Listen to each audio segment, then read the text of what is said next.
The vision which His Excellency, the Governor, Henry Serake Dixon set out for Bayelsa State is to make Bayelsa State the model of an African economic success story.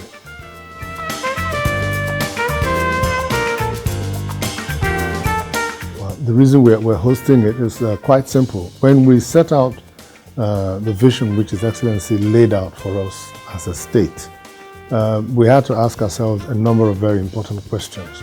One question was, what would the actualization of this vision look like?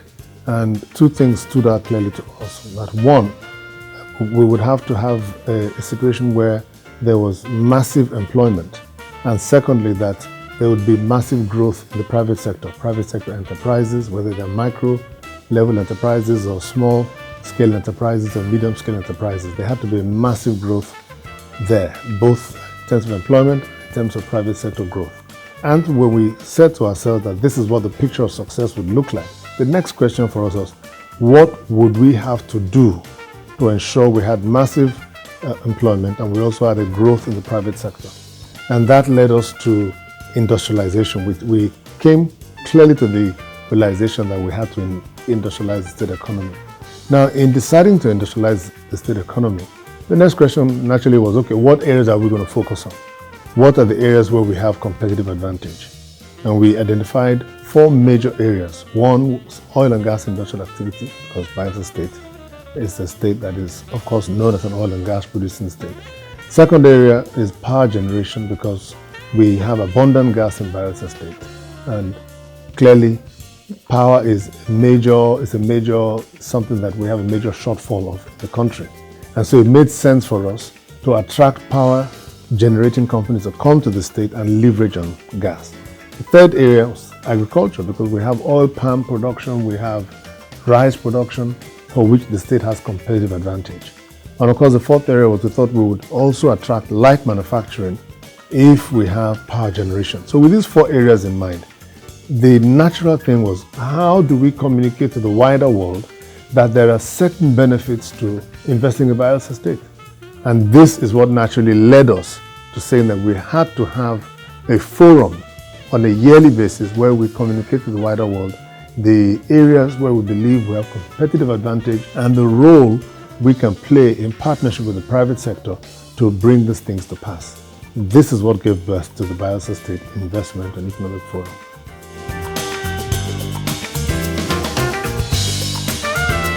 Well, the main objectives are, one, to bring the private sector to clear alignment with the government on ensuring that we can unlock certain key areas in the economy, identifying them, and then agreeing the practical steps to doing that.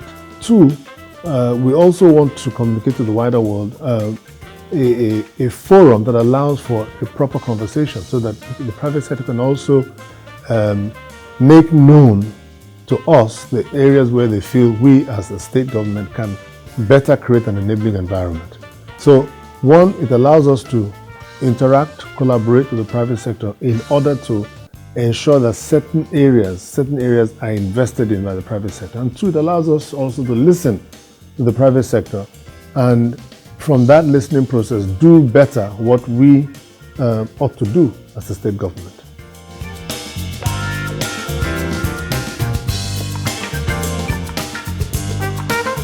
Well, environmental threats have always been, they are not necessarily issues that cannot be solved. Everything to do with protecting the environment there are adequate measures.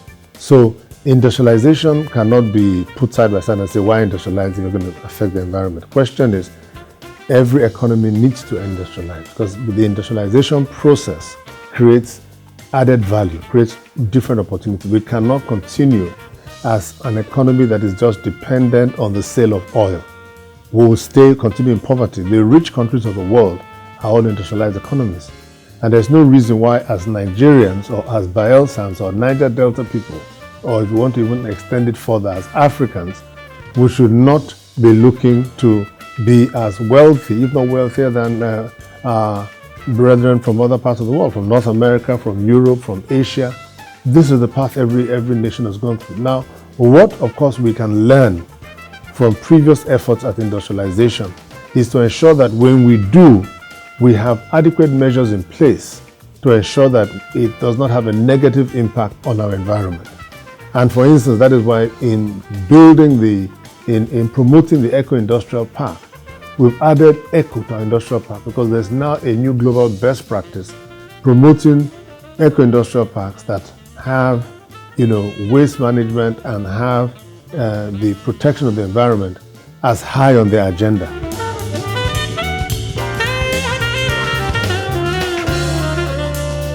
Well, the immediate benefits are that we can attract investments into the areas where we see immediate opportunities.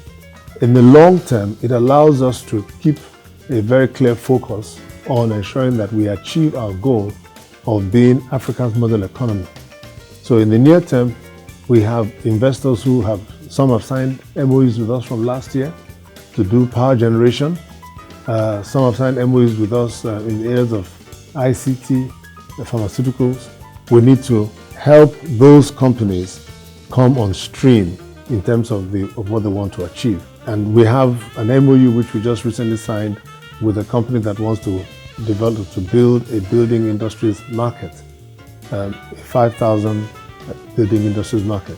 That sort of business we are supporting to ensure they take off, because they've come. So these are the near-term benefits, assisting businesses that have already indicated an interest to be sited in the state to take off. Then in the long term, to keep in view our vision of making Bayelsa State the model of an African economic success story.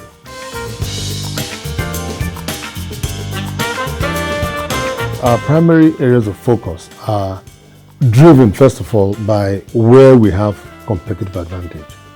And we've identified oil and gas industrial activity. And under that, we are promoting companies that want to do fertilizers. For instance, we have a company that is called Brass Fertilizer Company that is setting up a fertilizer plant in Bayelsa State. Tied to that, Brass, the area where the company will be sited, has also been now designated an oil and gas free trade zone area. So that's one. In the same oil and gas industrial activity sector, we also are promoting companies that want to set up refineries and also companies that want to do petrochemicals.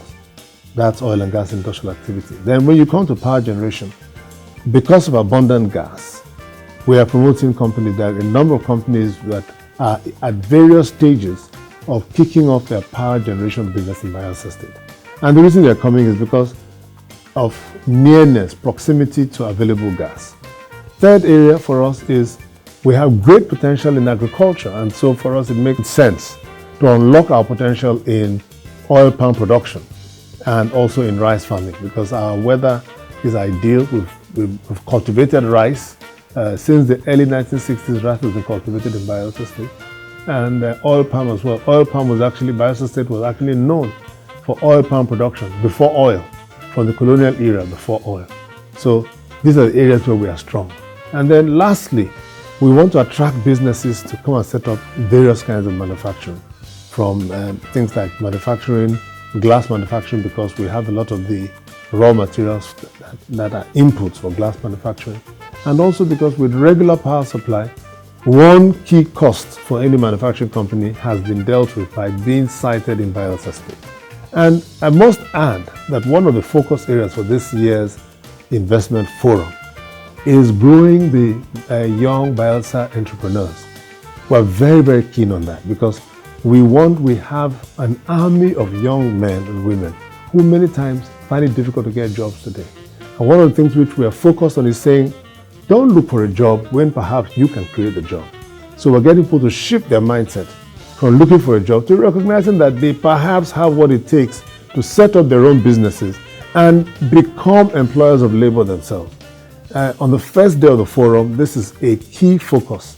We're working on that to ensure that we have something that would help us in the future have Fortune 500 companies coming out of Bayelsa State, started by young men and women of Bayelsa origin, who key into the fact that they are the future of the state and they are the ones we should also be investing in.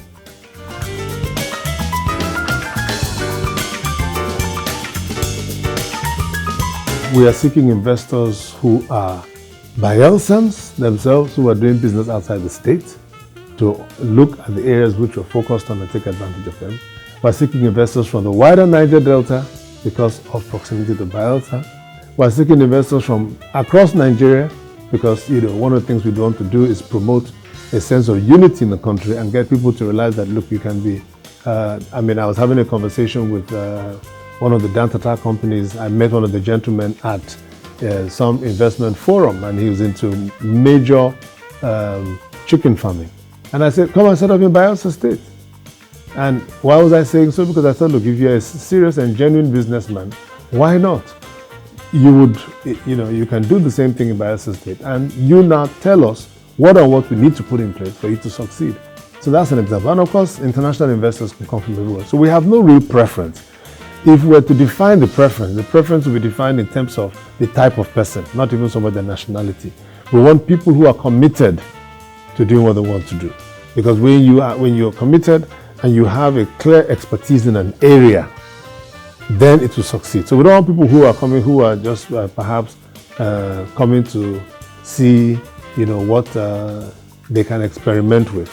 Whilst that in itself is not a bad thing, because you must experiment, but there must be a level of seriousness behind whatever you want to do. And then we as a state government, we are duty bound to support and encourage and grow what is being done.